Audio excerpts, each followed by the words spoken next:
careful.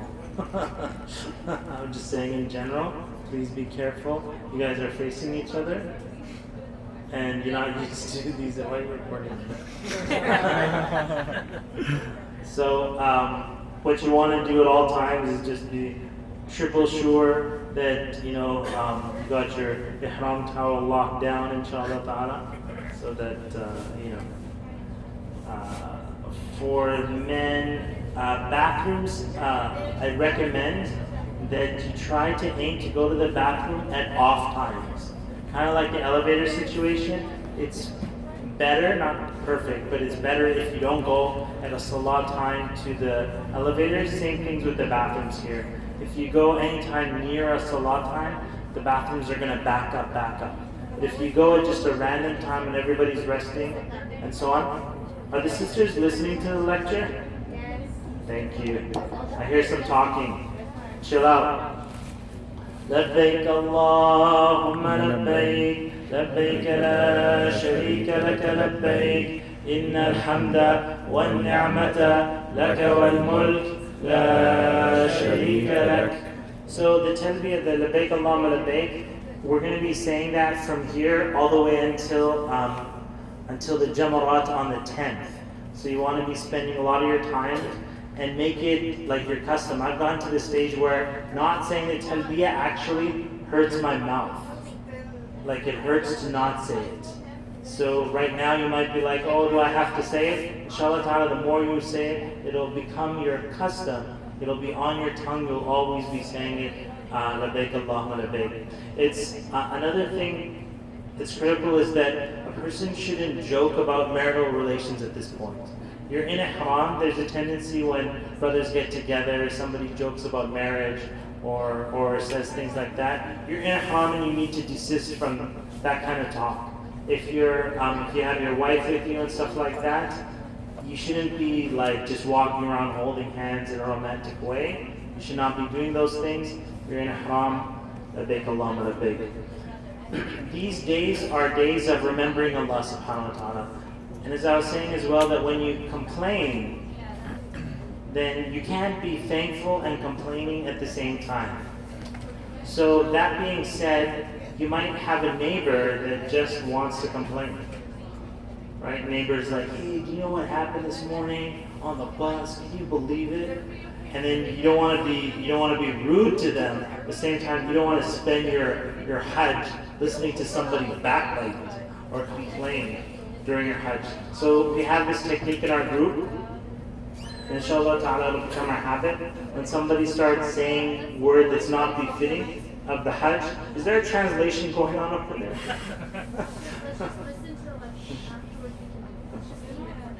لبيك اللهم لبيك لبيك لا شريك لك لبيك إن الحمد والنعمة لك والملك لا شريك لك.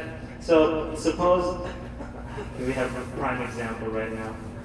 Somebody's like saying something, the bus and this and that, they're complaining. It's always going to be the bus. There's always a problem with the bus. So you just look them in the eye, make eye contact with them, and just quietly say, لبيك اللهم لبيك لبيك لا شريك لك لبيك إن الحمد والنعمة لك والملك لا شريك لك. And subhanAllah, this salam, this peace comes over the person's heart. They may wish to continue talking about the bus after that. At that point, you look them again in the eye and you say, لبيك اللهم لبيك لبيك لا شريك لك لبيك إن الحمد والنعمة لك والملك لا شريك لك. In Hajj, Allah subhanahu wa ta'ala says, فَمَنْ فَرَضَ فِيهِنَّ الْحَجَّ فَلَا رَفَثَ وَلَا فُسُوقَ وَلَا جِدَالَ فِي الْحَجِّ. So we have to, rafath is, like I said, the marital intimacy and so on. And a person wants to be careful. You're not walking around holding hands with your wife, stuff like that. You're not joking about marriage. You're not doing marriage contracts and so on. Wala fusuqa, you want to abstain from committing sins. And fisq in general, lying and harming people and so on. And no jidal. Jidal is a big one. Allah subhanahu wa ta'ala specifically said you're not allowed to argue in Hajj. You're not allowed to argue. What does arguing mean? Really, it could be like, suppose you're in a bathroom lineup and somebody says, oh, I was before you. No, you weren't before me. Uh-oh. Labbaik Allahumma. You go back and you desist from arguing in Hajj. If you see other people arguing, you remind them of the verse. You can recite the verse to them. Instead of arguing with them as well, just remind people, do the dhikr, and you'll find that people, they're here for their Hajj. They may have forgotten, and you just need to remind them and take them on that journey of remembering Allah subhanahu wa ta'ala. In these tents, we're going to be here for Hajj again 5 days. The 8th day will be in Mina, these tent right here. And then you've got the 9th will be in Arafah, 9th night, Muzdalifah. Then you got 10 will be in Mina, 11th will be in Mina, 12th will be in Mina. How many days are we going to be in Mina? 4 days. 4 days. So Hajj basically is like a camping trip out to Arafah and coming back. So we're going to, and even Arafah, we don't sleep over there, we just go there during the day and leave. So we're going to be here 4 days. That means that we have to take care of our tents. Meaning that if there's any garbage, I know it's convenient to just like chuck it into a corner and stuff like that. But if everybody keeps doing that, we're going to be sleeping in a garbage can. And shoes, if people keep walking in with shoes, same idea. The carpet starts to get dirty, whatnot. So we really have to take care to keep it clean, and also maybe during times of the day we just do like a cleanup of the area because we're going to be spending a long time here. I need to give you just a heads up about beggars in Hajj. There are, for sure, even as I'm telling you this, somebody's going to open the door right now and do it. They're going to knock on the door, they're going to walk in, they're going to tell you that they're from the current situation in the Muslim Ummah. They're going to say that they're from that country. And then they're going to start crying. And at that point, I'm going to say, Barra, Yallah. I'm going to ask them to leave. So there are professional begging groups that can go around during Hajj. It's none of my business if you give them money or not, but you're not allowed to give them in our tents. That is our business. Because once you give them money in the tent, then you basically put a GPS tracker on our tent that tells all the other beggar gangs that this tent is, they give out money inside, and then we'll have an influx of beggars coming out to our So again, it's none of my business if you give them money or not. You're welcome to do so. You have to take them by the hand and walk outside, and they'll freak out. But walk them outside, and then you can give them money if you want to. Inshallah ta'ala. So no beggars allowed in our tents. Yeah. Anything else? I missed it. Visitors. What about this? If anyone's visiting, do we have any rules for that? Okay. Okay, so another thing that happened, I was going to say, about Salah. During Hajj, people get really excited about Salah, which is great, alhamdulillah. But not if you say the adhan 10 minutes before the Salah time.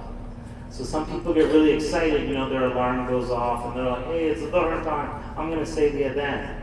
And so they say the adhan, and then the next tent over says, I heard the adhan. And then he gives the adhan, and then you trigger a mistaken adhan like chain. And it happens all the time, especially in Muzdalifah. Everybody's so close to each other, a million people, somebody gets up, starts saying the adhan, and everybody starts chains, and it's not even Salah time. So it's really critical to get your Salah timetable, take a photo of it on your phone so it's always in front of you. You don't ever have to ask anybody or keep asking if it's Salah time. We're going to make it consistent that after every Salah, we're going to wait 10 minutes. So even if everybody's ready to pray, still chill out, we'll wait 10 minutes, give everybody a chance to, or some people who are still making wudu, give them a chance to come into and go make wudu. Yeah. a tip about making wudu is that you don't always have to get into the long lineups to make wudu. Sometimes you can just take like a water bottle, half a water bottle, walk out into the street. Sometimes in the street, I haven't checked the streets here, but there's water fountains in the street that you can make wudu as well. So you can just walk out of the tent, make wudu, and then come back in, instead of getting into long lineups and stuff like that.